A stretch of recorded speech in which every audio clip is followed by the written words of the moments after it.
Good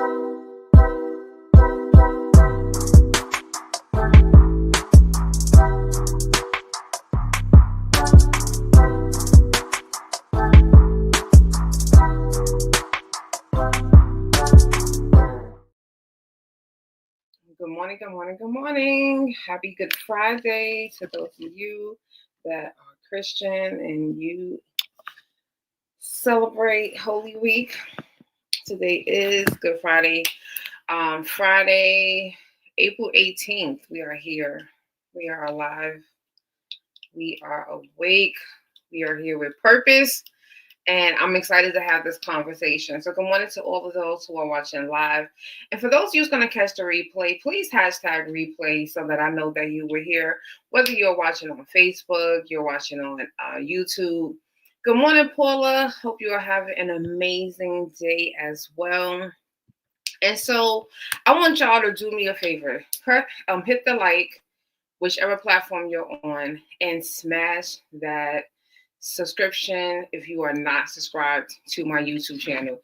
And if you can, share this with someone, right? Share this with someone, especially if they are single, right? Paula, I know that you are not one of our singles, but you might know one. And this might be a conversation that some of our singles might need to have. But yeah, so I don't know, like, do y'all watch Love on the Spectrum on Netflix? Good morning, Bola. Do y'all watch Love on the Spectrum on Netflix? Drop a 1 in the comment if you have watched. I think they're on season 3. If you have watched any of the seasons. I happen to come across the show. Bola said, I am here. Bola, you already know these things. Bola, you already know these things. Because we talk about these. Like, believe it or not, what I'm going to talk about today, it's a lot of the stuff that I have been talking about. And it's, I think because I'm seeing so many other podcasts are talking about these things. They're talking about love on the spectrum, and they're talking about it in a positive way. So that's actually giving me hope. Like, I've been seeing some of the what they call the red pill podcast, and they've been talking about love on the spectrum in such a healthy way that I'm just like, this might be really shifting, in a little way, shifting the atmosphere. And I keep saying, like, the things that we consume, whether it's on social media, is on hold on one second. If it's on social media, that is something that is actually helpful for us to see. But just give me 1 second. I forgot to do one thing before I got started. Lord, I cannot wait for the help to come. I cannot wait. Okay, sorry about that. There's always one more thing to do, and I have not done it. Okay, so I keep talking about, like, the things that we consume. We have to be extremely mindful about the things that we consume because it does have an impact on our relationships, on the actions that we take. So that whether that's music, podcasts, TV shows, you have to be extremely mindful. And I have been in pursuit, very intentional about what I'm consuming. I only want the positive things. And I wrote this on Facebook the other day, especially about, like, love. Like, I have intentionally gone into social media, whichever platform, and I will go out from the perspective of men loving their wives. And I think I spoke about this, like, last week. So we're going to continue this. So Love on the Spectrum, it's just a wholesome, amazing show. I feel as though that if we took some of the principles that these people have utilized in their own dating strategies, this will help us all. And I have 3 things that seems to be pretty much, I have watched all of season 1, all of season 2, and I think I just have like one more episode on season 3, but they're pretty consistent. None of them have gotten married yet.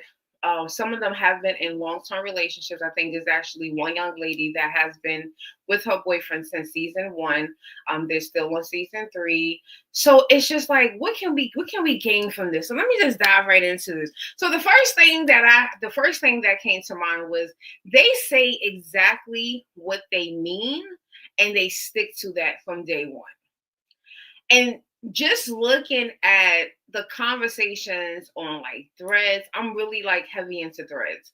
And people post like their dating stories, you know, they ask the questions, they put the screenshots with like, how did this go wrong? And I remember seeing a story like a couple of months ago where a girl was saying like she had all these lists, she had all these concrete, she told the man exactly what it was that she wanted from day one, and by I want to say by like day 5 he was able to get her to also all of that. And I think that's where a lot of us have gone wrong in our past. Like, I know I used to do that in my 20s. You're trying to please this one person because you like them. And what I realized looking at them, like every one of them, some of them have very strong boundaries. One guy, if you are a blonde, he does not want to date you. Connor is going to give you a hard time. Okay. Connor will literally be like, what? I told you I only like brunettes. I don't like blondes. I don't want to date a blonde. And he's very, very, very adamant about this. Wait, I love horses. If she doesn't like horses, she doesn't love horses. Absolutely not. One, I did appreciate it. He said she has to have some like things that she enjoys doing. And I was like, you know what? That actually has become on my list as well. I have realized in my own dating experiences, a lot of men don't have hobbies. They don't have special interests. They don't have things that they love to do. And I personally am not a fan of that. I do not want you to have to look at me and say, oh, Tanisha's going to be the tell all be all of my life. She's going to be the reason why I wake up. And when I come home, I'm running home straight to her. Tanisha might be out at a networking event, not sitting at home waiting for you to come into the house, or the moment that you get off from work. So I had, so just hearing them say that, and when they're on the dates, they're listening. And if you are not, I'm pretty sure they're having like a mental checklist.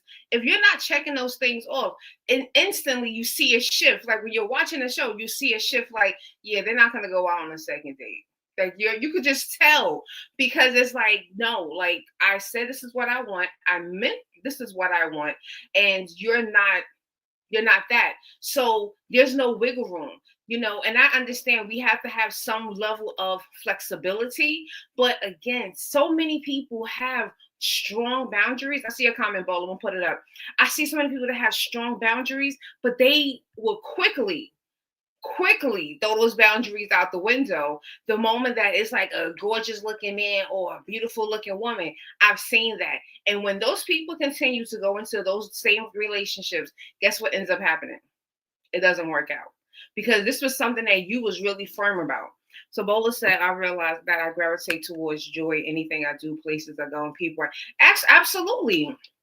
Right, absolutely. So people on the spectrum, they have very clear, they're extremely clear about what they want, the things that they need, and the things that they like. And I feel as though that we should all embody that.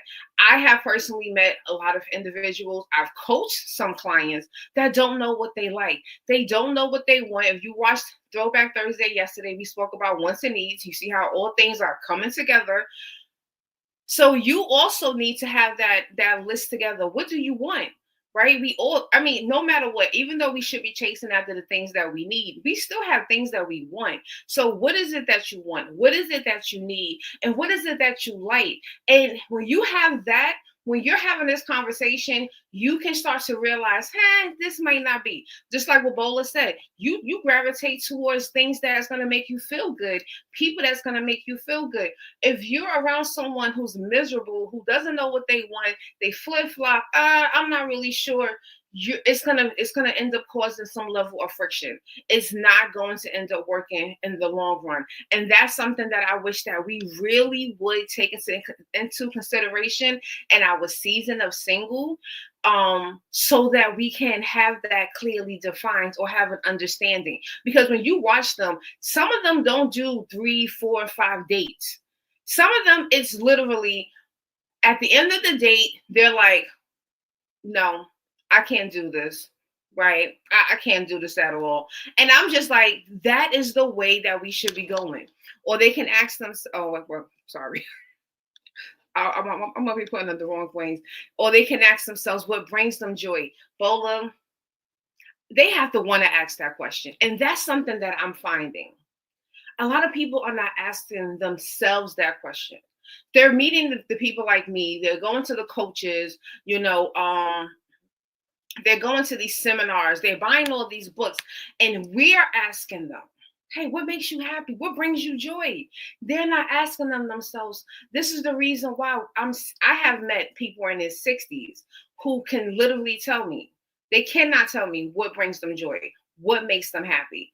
They're like, I don't know. They never ever sat with that type of question. That's a heavy question to sit with, especially when you don't know. What else did Bola say? Bola be having some gems. Paula said, yes, having hobbies and a friendship circle, that's very important, right? And Paula is married, and we're hearing from a married person. You have your hobbies, you have your circle. I'm gonna have my hobbies and I'm gonna have my circles. And I'm pretty sure you probably have a circle of mutual friends and you have interests that you do together. But please make sure that you have your own interests, because that's where a lot of us are missing out when it comes down to, to the dating scene. Because you're just like, it's nothing to talk about, right? I can sit here and tell you all about my travel journeys. I can tell you about my volunteer things that I do.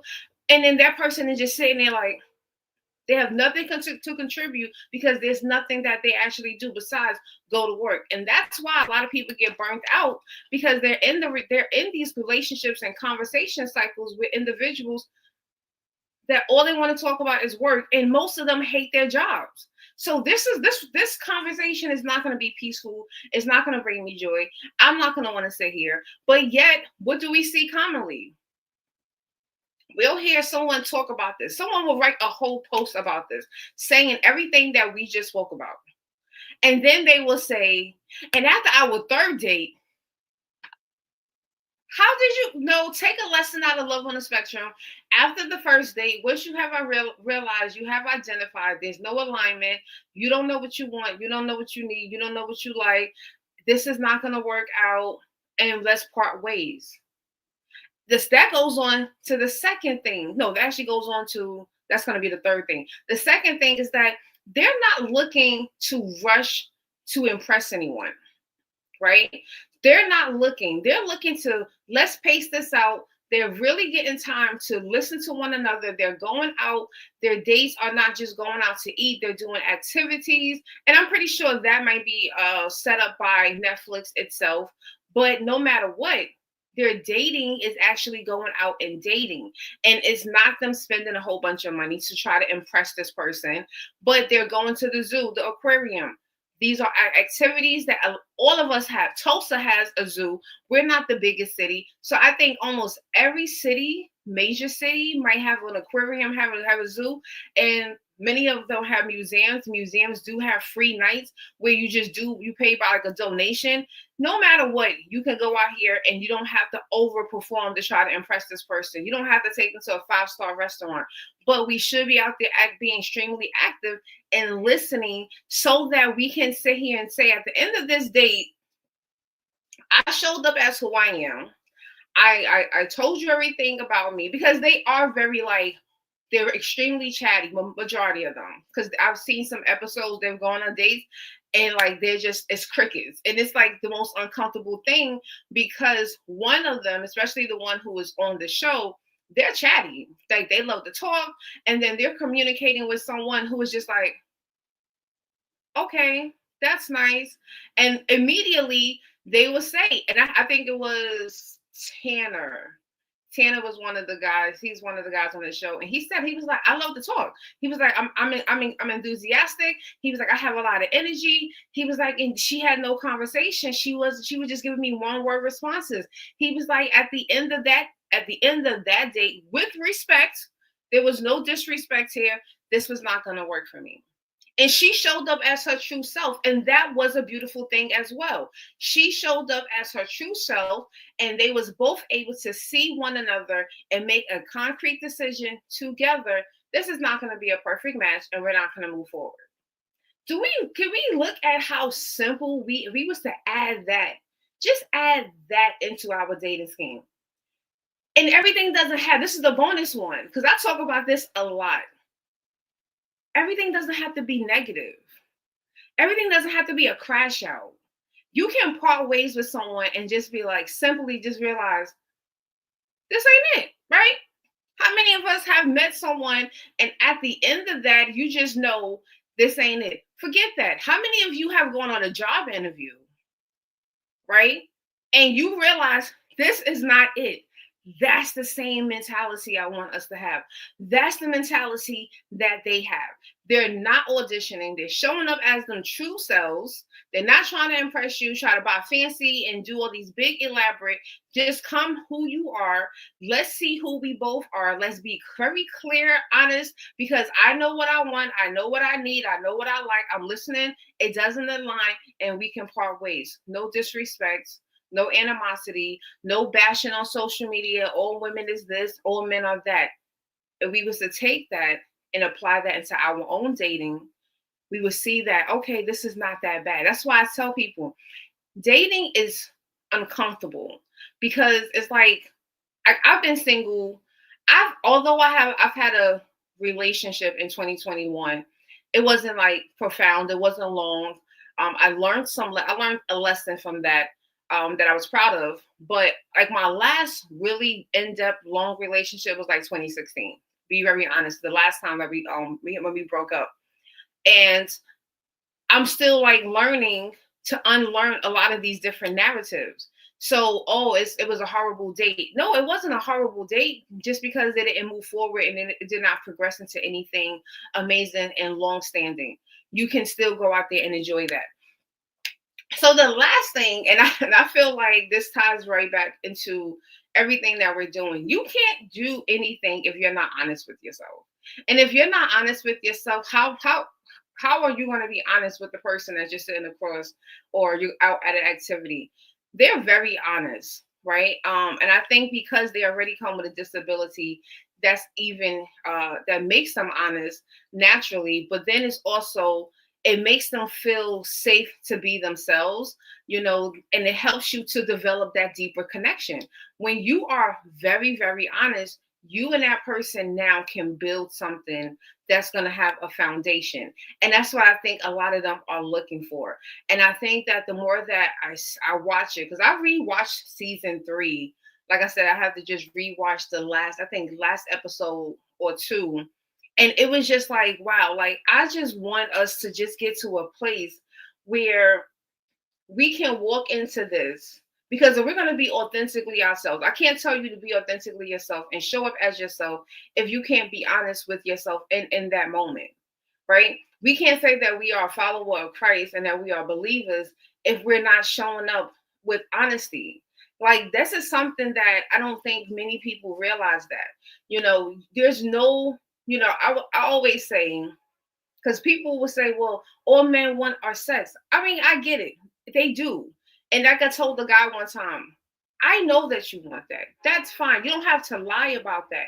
But that can't be your overall and your only goal. There has to be more to a relationship than having sexual intercourse. So, what else is it?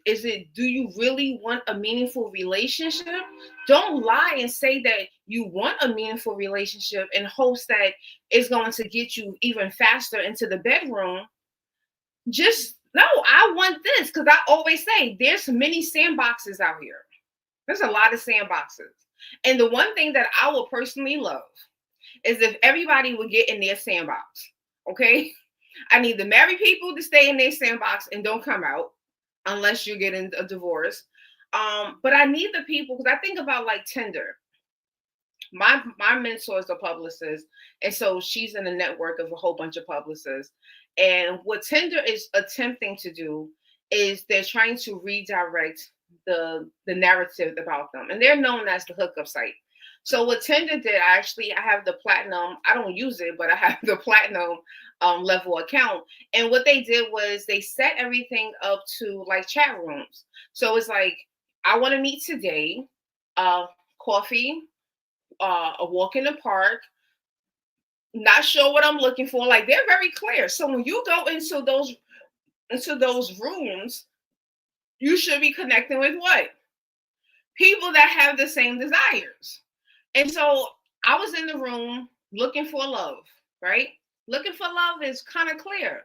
And I remember I came across this guy who was like, I'm looking in his profile. He was like, I'm looking for, friends with benefits. And so the only reason why, because he had matched with me, and I saw that he had matched because I have the platinum status. So when I saw his profile, I said to him, what was the point of you coming to the looking for love side if you're not looking for love? And he was like, well, because, y'all be saying y'all looking for love, but y'all be really just looking for friends with benefits. And I said, but that's the problem. Because if you're honest with yourself, then you should only be I should only be meddling with the people that want the same thing as me. I don't want friends with benefits, but I know someone out there that does. And guess what? I think y'all be a great match.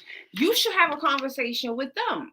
Again, I'm no longer, and no, none of us should be in the business of trying to change anyone. Oh, I'm going to change their mind. No, that's not our job, right? So again, when I'm watching this show, it just makes me like, dang, God, if we just take some of these principles, and there's a lot more. I might do a part 2. I might keep this to like Fridays. Talk about relationships on Fridays. But I might do a part 2 because it's so many just like small things that I can just see if we was to just take a piece of this and just say, you know what, I'm gonna try to do this in my dating process and see how this works out for me.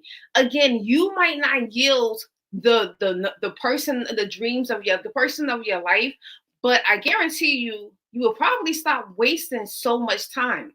And I think for me, that's one of the parts that I had to learn, like to not invest like months and months into a dating, knowing that this person either just doesn't know what they want or they have already told me what they want, but we're just still keeping each other around as a placeholder. No, we're not doing that. We're not doing that, right? And I watched one of the last episodes last night before I went to bed, and maybe that's why, because they're not even big on we could just be friends, right? And I noticed that because they might start off, because some of them do have coaches. Like one, I think Abby is one. She has, sorry, my hand is itching.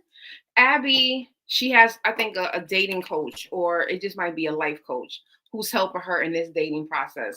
And she even has said, like, no, if he does not want the relationship, you don't have to keep an attachment to him in the name of, but let's be friends. And I think that's why so many people are doing that. Like, no, if this is not what you want, I'm not saying if this is a person that can help you and you have already identified and they just don't want love, because I always tell people, every person you date is not going to be your husband or your wife. There still might be purpose there. But if you don't, if God is not speaking to you and saying, yes, there's purpose here, this person might become your next business partner. This person might open up a door for you. If God is saying no, then there's no need to keep that attachment. Let it go. Let it go. Stop holding on. And that's another thing that's the bonus thing. We don't have to stay friends. If we end that date at the end of the date and says, you know what, this is not working out for us. You know, I didn't feel a connection and feel a spark. There's no need. Well, let's try a date 2 or date 3 or date 4. And here you are 5 dates in, focusing on one person, and you still already know there's nothing here.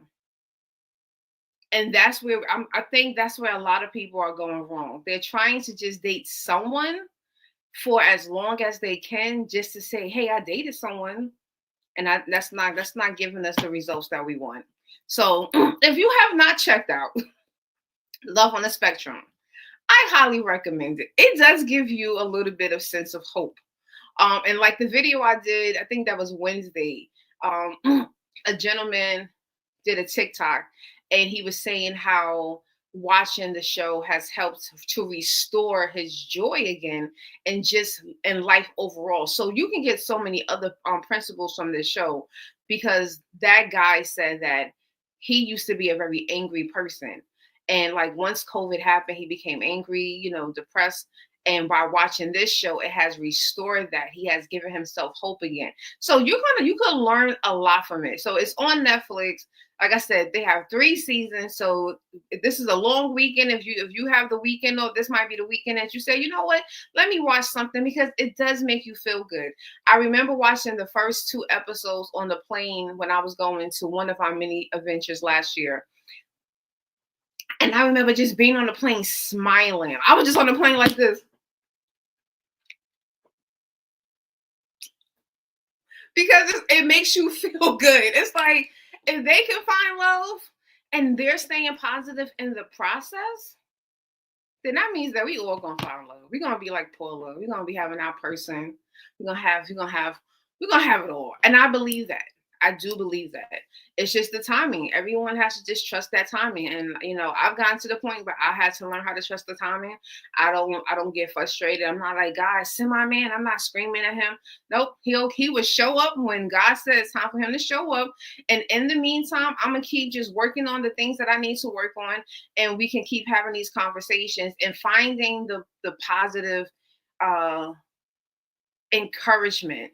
And I feel like this is the place that you can add. If you are a single and you need some positive encouragement and reassurance that love is possible and that it can be done in a very healthy way, please check out Love on the Spectrum, because I think it's going to definitely restore your hope in humanity, because it has restored mine. So I'm excited about that.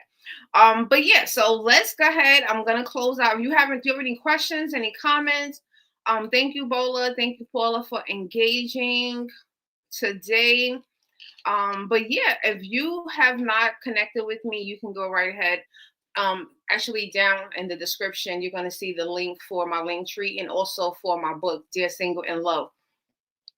Excuse me, Dear Single in Love is available on Amazon as a paperback and as an ebook. I feel as though it's a great book, and the people that have read the book have also said that it was a great book for them to read, especially in their season of single. So that's another tool that you can add for yourself. You could buy it as a gift for someone else who might be in their season and they're feeling, extremely hopeless, and they don't enjoy being single. They don't know what they should be doing while they are single. So that is a great resource for them to have. So those links are in the bio. Those links are in the description. And Facebook is also in the chat for you. Last thing, my community, my books, my courses, my blogs, you can catch all the other stuff. I have amazing digital products. I will be talking more about a lot of the different other things that I do, so that people will kind of get a sense as to all that goes into Miss Inspiration. But yeah, I'm going to end now. Thank you. Have an amazing day. If you are going to any Good Friday ceremonies, services today, please enjoy that. Happy Easter, and I'll be back here Monday for our next episode of Morning Inspiration with Friends. And I am your girl, Tanisha Shanae, Miss Inspiration. Have a good one.